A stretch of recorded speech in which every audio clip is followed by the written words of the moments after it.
culture is actually being built. We've got a light head of that. And the kick runs into the end zone. That is a touchdown. Seeing ghosts. It's time for the most ignominious words in the football landscape. Yes, the season's first Tank Bowl!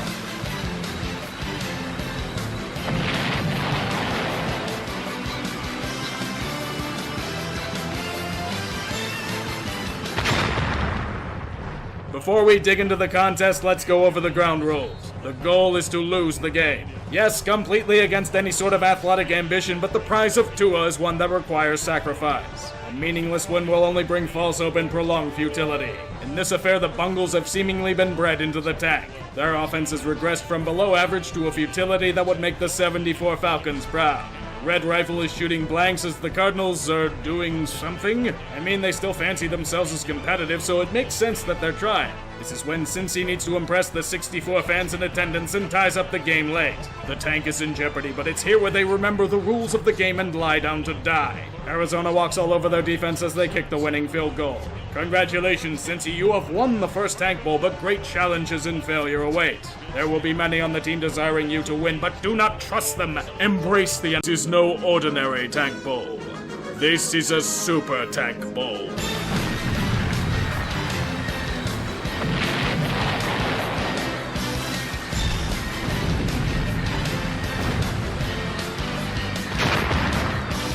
The Washington Redskins, a franchise whose only relevance is in publicly flogging their owner for the good of the world. With an 0-5 start despite an easy schedule, it has been an incredibly disappointing season for those that fancy themselves as good. In a desperation attempt at saving their season, they fired their token puppet and Jay Gruden for an older token puppet. Everything they touch dies. Free agent signings, first-round quarterbacks, respectability, everything. Hail to the Deadskins. Today's opponent, the Miami Dolphins. On the contrary to Washington, they have fully embraced the tank. They are a liquidation sale in disguise as a football team. Their incredible awfulness is one we haven't seen since the expansion Buccaneers. No matter how much Brian Flores wants to proclaim that the team isn't tanking, he only brings reference to Baghdad Bob. Any schmuck with a microphone can see that they are an affront to football, but this is their big test to earn a prized Tua. A game for the ages in a perfect location. The unassuming mediocrity of Hard Rock Stadium. The privileged fans in attendance gripping with anticipation. Quarter number 1 would be full of action. For the punters, 3 and outs were commonplace. The trenches had stalled. No progress was being made. Who would blink first against the tank? It would be the Redskins. Old-ass Adrian Peterson speeding around the try-hard Miami defenders like a South Beach tourist trap. A throwback to a time once respected as an elite running back. Same goes for Case Keenum. A beautiful spiral delivered to the emerging Terry McLaurin. The cornerback so impressed by his route he trips over in awe. Their offense may have been witnessing such a feat as well. Despite the relentless swarm of the Redskins' defense, they advanced the ball with magic. It is here a reality is proven. Josh Rosen committed terrible crimes in a past life. He is punished by having no offensive line whatsoever. The defense responds in kind with Grand Theft Football. After more stalling, the Dolphins prove their confidence in Rosen by running a draw play on a 3rd and 11. It would lead to a rare sight in Miami. The Lulfins scoring points. With the Deadskins leading 7-3 at halftime, it wasn't just a tank-off. It was an epic fight to the bottom. Another beautiful spiral to Terry McLaurin would emphasize this. Washington was winning the game, but Miami, they were thinking ahead. A crucial victory in the draft seeding was in their grasp. Josh Rosen and the offense were eternally cursed. The Redskins were charging as if they saw General Custer and his army of Dolphins in an open plain. Instead of attacking, though, they drop the ball and settle for a field goal. The Hogs even then keep up the pace and have a chance to put up 20 whole points. They miss this opportunity wide. Even then, their hollow win is safe. Washington leads by 14 going into the 4th quarter. There should be no chance for Miami to even sniff a comeback, but Brian Flores is delusional. He wants his first career win. He does not care for tanks. He preferred medieval warfare. Ancient warriors would be summoned in the form of Fitzception. Josh Rosen's failure to move an inch will no longer be tolerated. Starting the remainder of the season was void after 3 quarters. To the uninitiated, Ryan Fitzpatrick is only good for one thing: ending any ambitions of tanking. His first drive would lead to a Dolphin touchdown. This would be the team's first points in the second half all season. You may laugh and cry at the same time. Now only down by 7, the quest for the tank is getting serious for both teams. The offensive drive stalling out at a rate only seen by the deadest of football eras. With 2 minutes left in the game, all Miami had to do was fail enough to turn over on downs. Then and only then would the true prize be theirs. Foolishly, they were intent on destroying their own tank. It's the worst feeling as a fan, watching your team, bit by bit, push forwards for a touchdown when it will do nothing for their season. All you can hope for is to pray for a massive faux pas to force a loss. It will have to be in these final 10 seconds. Fitzpatrick throws. Touchdown!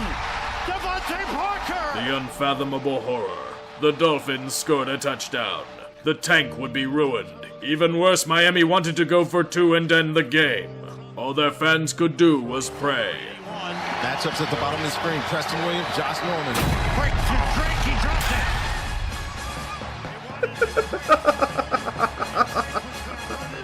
Who the hell calls a screen pass on a 2-point conversion? Even if he caught it, it was going to be sniffed out by the defense. Excuse me. Perhaps it was Kenyon Drake doing his part for Tua before he's inevitably traded for a 5th-round pick. But thanks to his efforts, Miami has passed their first true test. They have won the Tank Bowl. The prize of Tua is closer despite all efforts of self-sabotage. Maybe that play call was to ensure the true triumph, but all we know is that all Tank Bowls should be like this. It was ugly. It was disorganized. It was the greatest game. Classic old-fashioned Tank Bowl.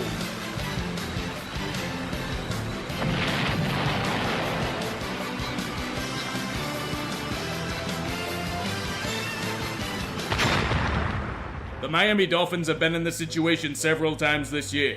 Previously, they nearly destroyed their own carefully deconstructed tank by scoring 13 unanswered points, but were saved by ineptitude on the 2-point conversion. The guy who dropped that pass was rewarded by being traded to a slightly less shitty team for a mid-round pick. Their newest challenger, the New York Jets. A team that was expecting to at least be below average has been revealed to be one of the biggest disasters this side of landing in the Hudson. There is no Sully to save the plane this time, however. They are a truly terrible franchise. An offseason of chaos and hilarity has been amplified by negligence, injuries, and a quarterback slowly turning into a meme. Key players like Jamal Adams and Le'Veon Bell linked to rumors of being shipped off at the deadline just because. This is what the Jets do to players. Mark Sanchez can attest to such torture. Just like the last Tank Bowl, this affair is taking place at Hard Rock Stadium in Miami. It doesn't have the aura of the Super Tank Bowl, but it is still a game worthy of celebration. The race for the bottom never takes a day off. Adam Gase desperately needs to prove that he isn't the newest meme of a head coach. An opening touchdown for the Jets would help such thinking. Barely. They fail to realize an old friend will continue to hurt their chances at avoiding humiliation. Fitzception. He's good at destroying the ambitions of the Jets, no matter how false they can be. With the terrible secondary that the Jets have displayed, wouldn't you? Perhaps we have underestimated how god-awful the butt fumble has been this season.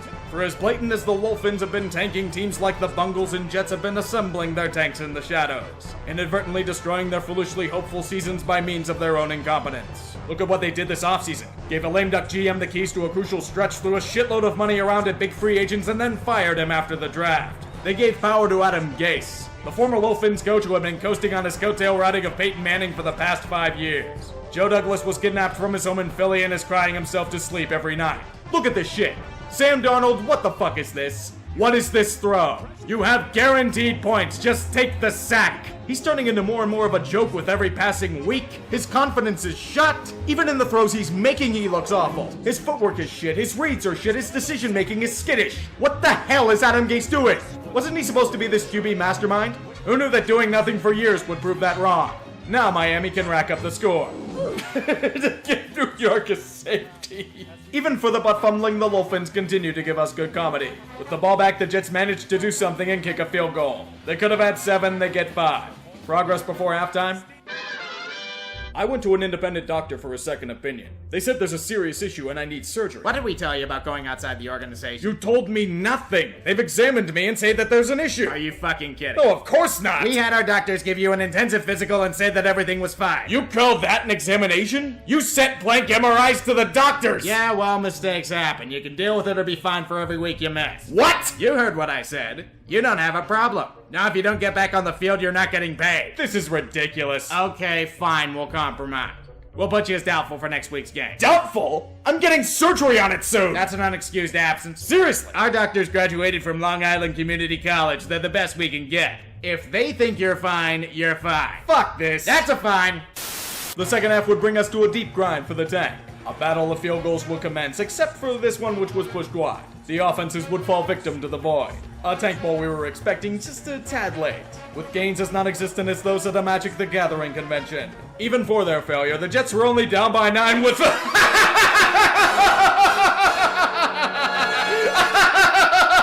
Sam Darnold has become Jay Cutler. He doesn't give a fuck anymore. Look at him just stand there as the Dolphins nearly get 6. The butt fumble is consuming him. Someone save him before he's forced to clipboard land. It's at this point where an inevitability is hitting us in the face. The Dolphins are destroying the tank they sold off to make as bad as possible. Winning a meaningless football game is the worst thing that they could do. They'll think Fitzception is the answer and give him another extension to suck in a year's time. He got his revenge, Jets. Are you proud? How do you sleep at night? You just lost to the Dolphins. You lost to the Dolphins. You just lost to the Dolphins! Even when you try to pad the stats, you fail. Jesus Christ, the Jets are an abortion of— Know what's better than a tank bowl? A MetLife tank bowl.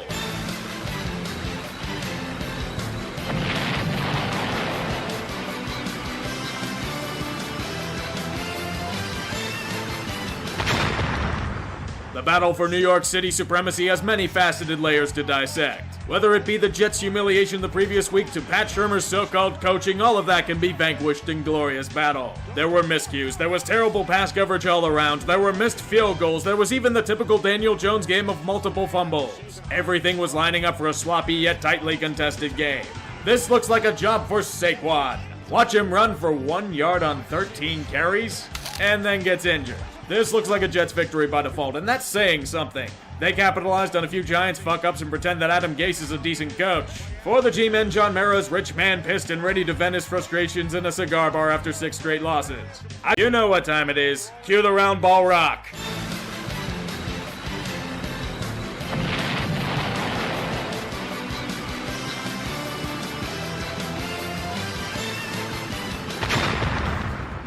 Behold the tank bowl that time itself forgot. A battle not for Burrow or Tua, but for Chase Young. The NCAA might be a joke in regards to its student athletes, but the true punishment will come in being drafted to one of these moribund franchises. Today we speak 4 words that will soothe the souls on the DC Metro. Hail to the Deadskins. They are as trash on the field as they are in the executive branch.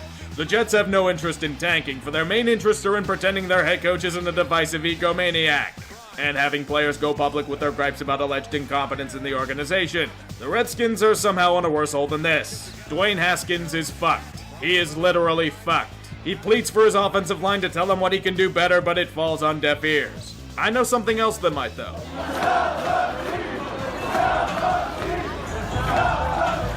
Sorry kids, Dan can't hear you from his luxury suite while swilling beer as shitty as his team is. MetLife grudge match to set the stage for the ultimate event. Tank Bowl Redux.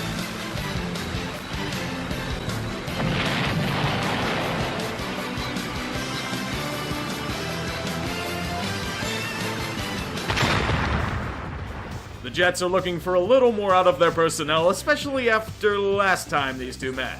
Let us not discuss it. The Dolphins are even putting together a personal challenge this time to make the tank even harder to ruin. Field goals only.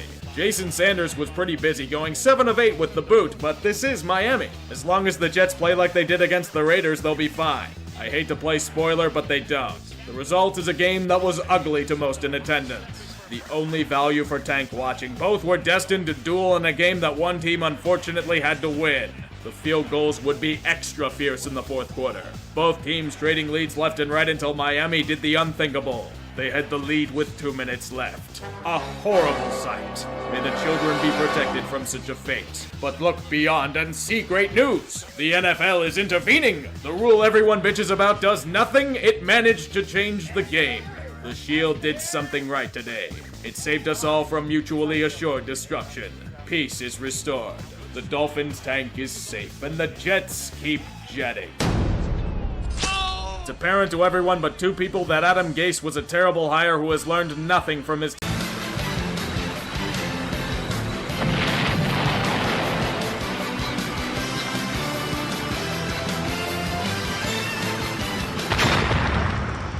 It's the appetizer match to the grand finale of Tank Bowl, and we're better to have it than this year's unofficial home field in MetLife Stadium.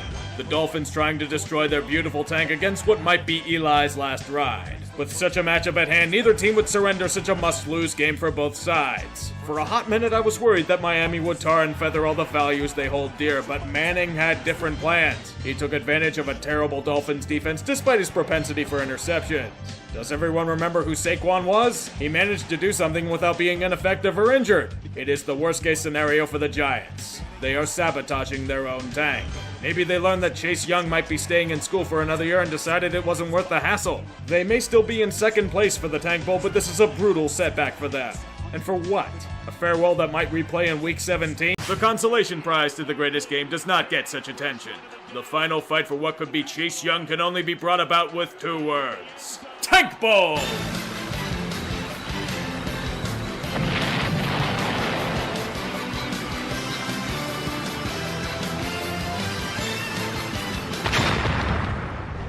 It's a shame that such games couldn't be on the docket in Week 17, but I will accept here in its stead. A shit show showdown featuring abortions of the NFC East. Never will I embrace such a travesty more than in FedEx Field. Perhaps the fans will be like the defenses and not show up whatsoever.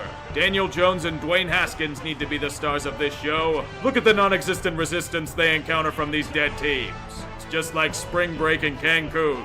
There will be scoring aplenty. We worthless fuckers are the defenses. We get dunked on and sit awkwardly as everyone else enjoys themselves. Even Haskins is getting in on the action, until he's carted off with an ankle injury. Here's the older dude in Case Keenum trying to sneak in on some college tail. He's succeeding at least. Even the special teams units are total garbage. The Redskins are trying to somehow save Bruce Allen's job with a 14-point comeback. Overtime is a worthy reward for the tanking faithful in attendance. Valiantly, the Redskins defense remembers the true prize, and Daniel Jones torches the shit out of them. The G-men fuck up everything as usual and ruin their chance. Showdown for the greatest prize in the tank-offs. The first overall pick.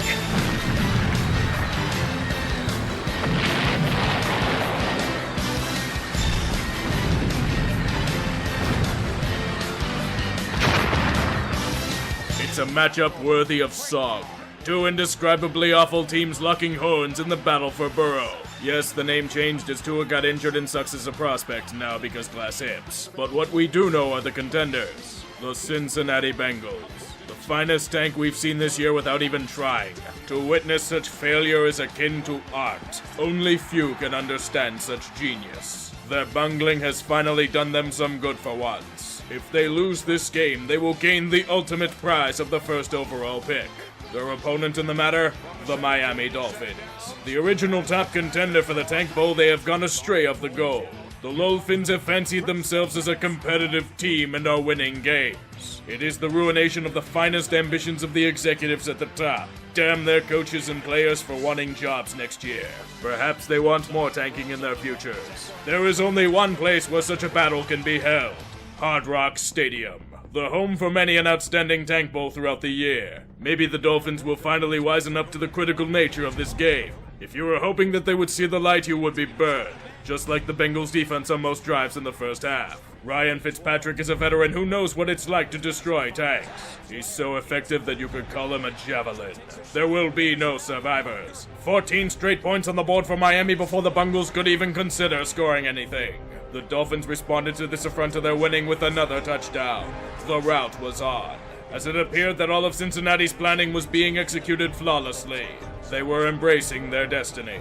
The team blown to smithereens to create the genesis of Joe Burrow. The era of Dalton will be over soon. Give him a pity field goal to go into halftime with 6 points. Miami would further beat them into the ground with another touchdown. There are dead bungles everywhere. Do not let this touchdown on a 4th down give you the wrong impression. They were given no mercy by Fitzpatrick's anti-tank weaponry. A 23-point lead for the Dolphins should put this game away.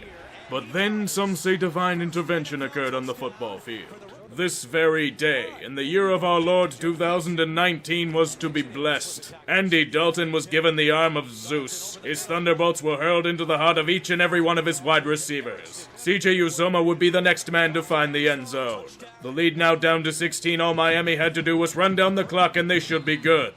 They can't. Cincinnati gets the ball again. But perhaps for all of their effort it won't be enough. The time ticks like sand in the hourglass. Dalton doesn't care. Tyler Boyd is the next man to receive such a gift. The 2-point conversion, piece of cake. Now comes the hard part, the onside kick. Even for it having next to no success this year, the Bungles recover. What an incredible sight. The Dolphins remembered their finely crafted tank. All they need is to re-embrace their bounty.